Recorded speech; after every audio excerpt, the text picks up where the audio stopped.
Hello, everyone. Welcome to Super Jerry 27's Nerd Cave. Today, I am not talking about classic horror stories that you should read for Halloween. All the books and series that I picked right now are ongoing and have been published within the last 6 to 10 months. So let's begin. And they're all horror. And I was very surprised by this first one I'm about to talk to you about. It is called Bloodstained Teeth by Christian Ward and Patrick Reynolds. This is a sleeper hit. I went into it, I'm like, oh, a horror comic. So I told my comic book store, hey, throw me one in. We'll see, and keep it going until I say stop. I have not said stop. I've got up to issue 5 right now, which is what I've read to. And basically the story is there's 2 castes of vampires. One are purebloods, and then there's the sips that are created by purebloods. Like you take a sip. I thought that was funny. And the purebloods are pissed off at this one vampire who's made a bunch of sips, and now it's like, you have a month to kill every sip you've made. I'm like, oh, that's such an easy and yet badass concept. And it's his story of doing that. The only thing I don't like about it is I do not like the color schemes and stuff that's like that in the book. The weird colors. It kind of doesn't fit the tone of the book, in my humble opinion. But the writing alone makes this a must-read for Halloween. Up next is one of the best horror writers in comics. He really hit his stride in the early 2000s. Obviously, the creator of 30 Days of Night, as now has a new book. His name's Steve Niles, with Simon Kudransky. Yeah, another Polak. And it's A Town Called Terror, which basically there is a town on our realm called Terror where all the monsters live. The Frankensteins, the vampires, the gargoyles. And it's a story of one of them who got away and how his father wanted him back. And I can't say much more. I might spoil some key plot issues, but it's very good. Very well written. I like the art. Simon and Steve worked on the Criminal Macabre I talked about earlier that I purchased for a Comic-Con to have him sign. But that was a very good story. Like, I definitely suggest this. It's on issue... Oh, man, my issue 6 is busted up. Ooh, I'm going to have to see if they have another one. Ooh, okay. I did not do it. It was probably just shipped like that. Like the box got crunked, so I'll have to ask him for A Town Called Terror number 6, because, see that? That ain't going to fly. Look at that. Those spine ticks. Bummer. But yes, I would pick this up. Very, very good. Up next is like the current master of writing horror comics, which is cool and odd because he was also a very good Batman writer. And that is James Tynion the Fourth. Oops, I grabbed a couple things I didn't. Ooh, I hope you didn't see that book, but if you did, so be it. You might not know about it.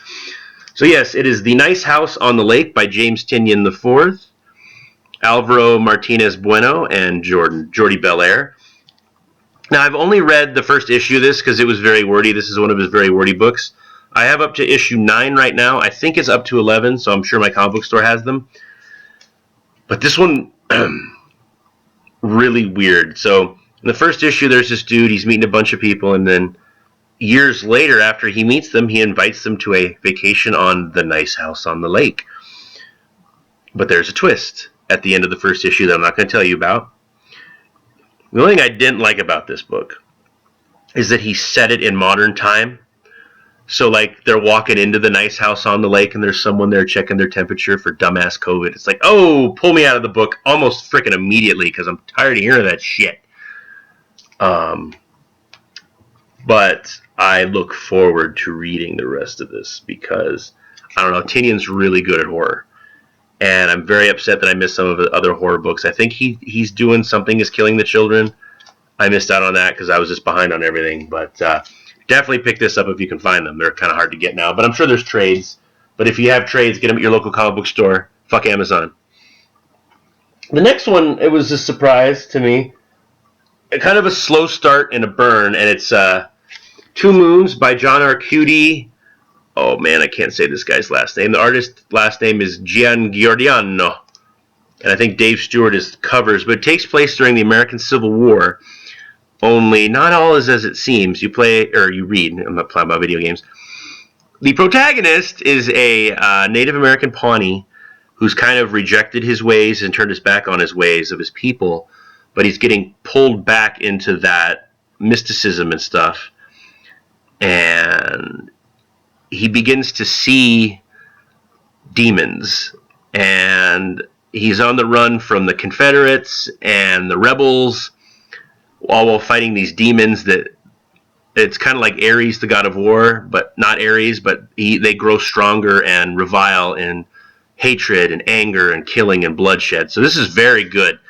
I will tell you, the first 4 issues are kind of slow, and I almost gave up on it, but it kicked in issue 5 and 6 where I'm like, ooh. Oh, did I read? Oh, I think I did read them all, or up to what I've got. But definitely enjoy the hell out of it. Pick it up.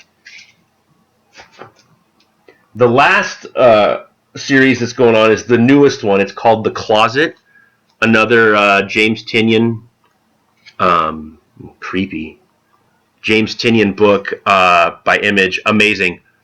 I don't know why I read this one easier than Nice House on the Lake. Maybe he just kind of changed his writing style in between different books, but it's the father and mother of this young boy are having a rocky patch to the marriage. It's explained later in the issues why, and then this little young boy is just scared shitless of his closet. Like, he keeps screaming, yelling that something's crawling out of his closet to drag him away, and then you find out why he thinks that. Very interesting, very good, really good. Don't miss out on this one. And I've got a couple of honorable mentions because I haven't read them yet. I haven't had time. 50 hours a work week, video games, eating, sleeping. It takes away. So filming these takes away sometimes from reading comics. And that's life. You grow up. You don't just get to do that anymore. So the first sleeper hit is Frankenstein New World by Mike Mignola, Christopher Golden, Thomas Sinowski, Peter Birding, and Michelle Madsen.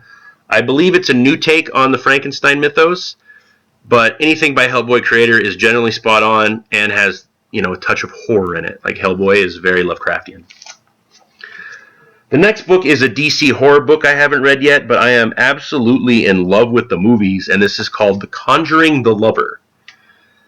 It's 5-issue mini, came out, a few years ago, I believe. It's not that new, but it's not that old. I think this came out in the middle of the pandemic, maybe a year in. But I love the mythos. I love the Warrens and their stories, fake or not.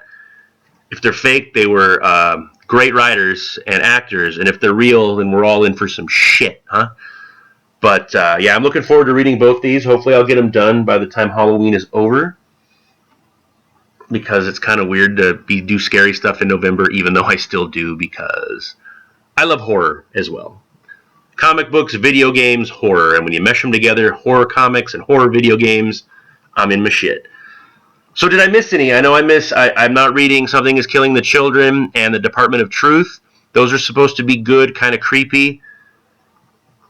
Soul Plumber is one I haven't read yet, but it's in there. And John McCree does some art in it, and John McCree is one of my favorite artists. But yeah, let me know. I want to read horror comics, and I want to support horror comics while supporting my local comic book store. So let me know in the comments. Like, subscribe, share, and I'll catch you in another video.